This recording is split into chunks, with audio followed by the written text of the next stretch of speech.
Hi everyone, it's KJ here, back with another highly requested video. As you can see by the title of this video, I'm going to be going over 10 reasons why I think I got into undergraduate programs like MIT, Harvard, and Princeton, and why I got into Stanford for graduate school. Hopefully by going over the different aspects of my application process, I'll help you out so you can all get into the top schools that you want to get into. Huge shout out to Skillshare for sponsoring this video, and let's get right into it. So I'm going to break up this video into the 3 most important areas that I think are worth talking about. First is building a strong application base. Second is how to craft a strong essay. And third is how to sustain the success for long periods of time, because you can't just have one strong semester. You need to be able to spread that out over the course of an undergraduate career or your high school career. So the first major component of building that strong application base is academics. And the first component of those academics is your GPA. And I will say that you don't have to get perfect straight A's for either program, but if your school is relatively easy and if there's a good amount of people getting A's in all of your classes, then the school will notice that. So if your school is really hard and really rigorous and you did get a couple B's, the colleges and universities that are reading these applications will take that into account. I'd say that GPA is a lot more important when you're applying to undergraduate programs as opposed to graduate programs, but in both cases, you have to make sure that it's at least relatively high compared to the rest of your peers. So the second reason I'm going to talk about is going to be reaching out and building connections. Whether you're applying for undergraduate programs or graduate programs or different scholarships or fellowships, you're probably going to need letters of recommendation. And if you're just sitting in these classes, just paying attention, going with the flow, you're probably not standing out in the eyes of the professor or the teacher. So you have to make sure to really reach out, connect with these professors, connect with these teachers so that they know you on a more personal basis, and when it comes to writing a letter of recommendation, they'll have more to talk about and they can talk about your character, talk about your work ethic, and they won't just talk about, oh, that's a person that was in my class and was pretty smart. These letters have to stand out, otherwise they just get lost in the crowd.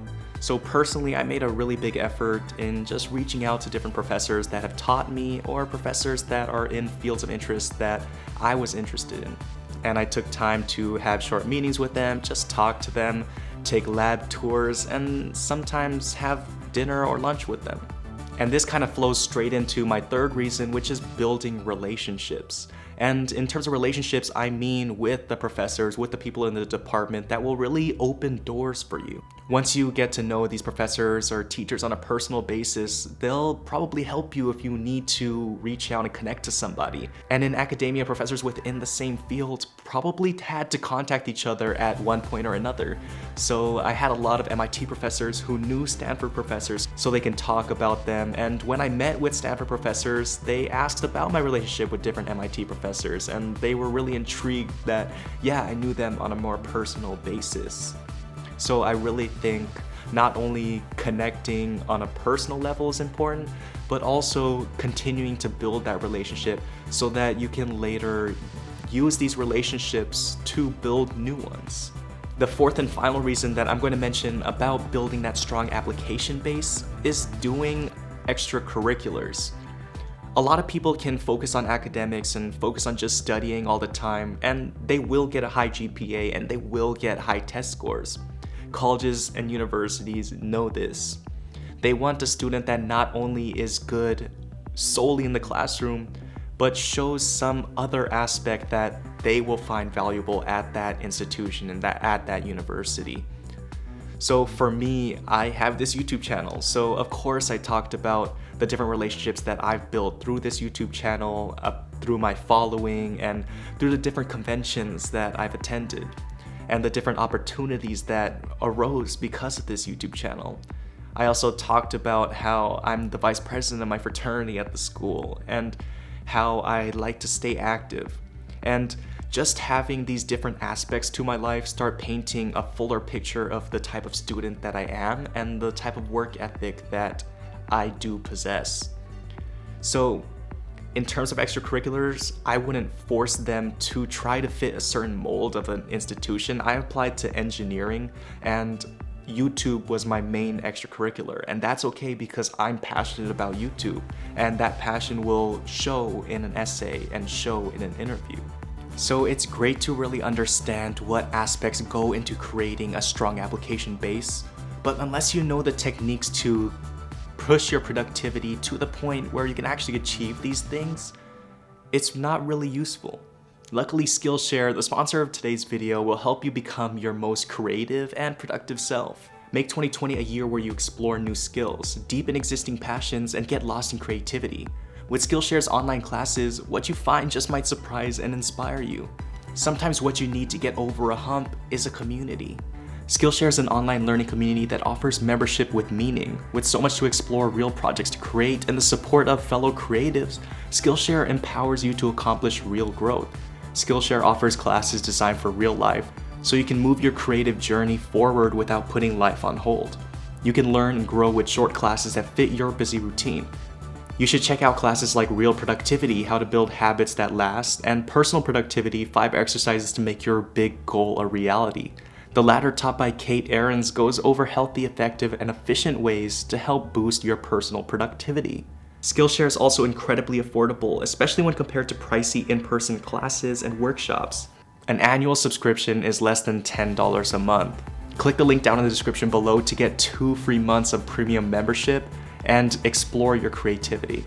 So the next 4 reasons I'm going to talk about are going to be ways where you can really strengthen your essay.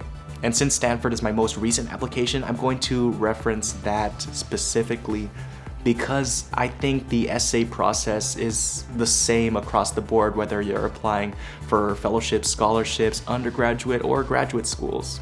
So reason 5 is that I researched Stanford a ton, and I described firsthand experiences in my essays. I knew that Stanford was the school that I wanted to do my graduate studies in. So 2 summers ago, I reached out to different professors and looked for different internship opportunities. And fortunately, last summer, I was able to get into a program where I studied all summer at Stanford, and I created connections and I gained experience about the university that I was applying to. So in my essays, I can talk specifically about the professors that I met and the professors that I've talked to and the ones that I worked with.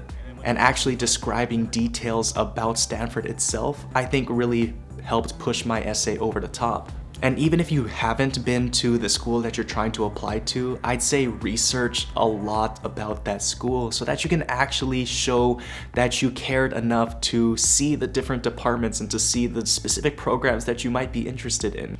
And that might go a long way for an application reader trying to gauge whether or not that specific school is your dream school or if it's just one of many that you're applying to, because they want to keep a high yield and they want to accept students that they feel as if will come to that school. So once I got to Stanford, reason 6 is that I went and asked as many questions as possible. I asked professors questions, I asked advisors at Stanford and at MIT different questions so that I can really strengthen my knowledge on those specific programs and that specific school. By asking questions to the professors directly, you'll get insight that nobody else has. And if you express that knowledge back into an essay, they'll be pretty surprised that you even know that, and that really shows your interest. So my next reason is that I showed that I had a passion and I expressed that clearly. So I'm going to be going into autonomous systems in graduate school, and honestly, I didn't have that much experience in autonomous systems before my senior year of undergraduate. But I was still able to explain the fact that that is my passion and that is what I want to be studying going forward. So I showed steps that I'm going to take to fill in the gaps of my knowledge and ways that I'm going to push my knowledge forward once I get into that specific institution. And this went back to the questions that I asked. I asked, what classes do those professors recommend that I take right now? And I took those classes, and I wrote in my essay that I did take the advice of those professors and took the classes that I knew would help me towards achieving my goals. And the last reason involved with building a strong essay was that I showed the value that I'd bring to the school. I described that I'm an independent learner, that I work hard and I'm self-motivated. I don't need anyone else to push me to finish certain projects or conduct research. I showed that I was team-oriented, that I was a leader, and that I can work in these lab settings. So really encapsulating all of your different experiences, you have to figure out why you're valuable to that institution and describe how you can bring them value, because at the end of the day, they're trying to bring in someone that adds value to their school. So the last reasons I'm going to talk about are going to be ways to sustain the success for longer periods of time, because as I've mentioned before, just having one strong semester won't cut it. You need to be able to sustain this over your high school period or your college period. So reason 9 is that I have a strong support system. That included my friends and family who have unconditionally supported me throughout all my endeavors. And having that support really allowed me to push myself to my limits. And when I reached those limits, I knew I had people that would help me at MIT Mental Health, for example, and I had a psychiatrist that I talked to talk about the different stresses and the different problems. And I can come back to my friends who I knew had my back no matter what, or I knew I can call my parents or talk to my brother, and just knowing that I had those people there helped me push myself a lot further for longer periods of time. And the 10th and final reason I'm going to talk about today is that I continued to do the things that I was passionate about. Throughout this entire process, I continued to make videos for all of you. I continued to attend the conferences that I really enjoyed. And I continued to do things like play basketball and work out. And I really think that this all helped me maintain the motivation to continue to work hard academically, because I did have these other portions of my life that weren't academic that I was able to succeed in. And I really think it's important to have those non-academic passions to really relieve your stress. Otherwise, your stress will just overflow and you won't be as productive. So this video has been going on for longer than I expected, so I'm going to cut it there. As always, make sure to subscribe and have the notification bell clicked, because I have a lot of really cool and interesting videos in the works, so stay tuned for those. Make sure to follow me on Instagram and Twitter to stay up to date with what I'm doing. And make sure to check out my hoodies that I worked pretty hard on. And I'll leave a 30% off promo code for the people that have made it this far, so check that out. As always, thanks for watching, and I'll see you in the next video.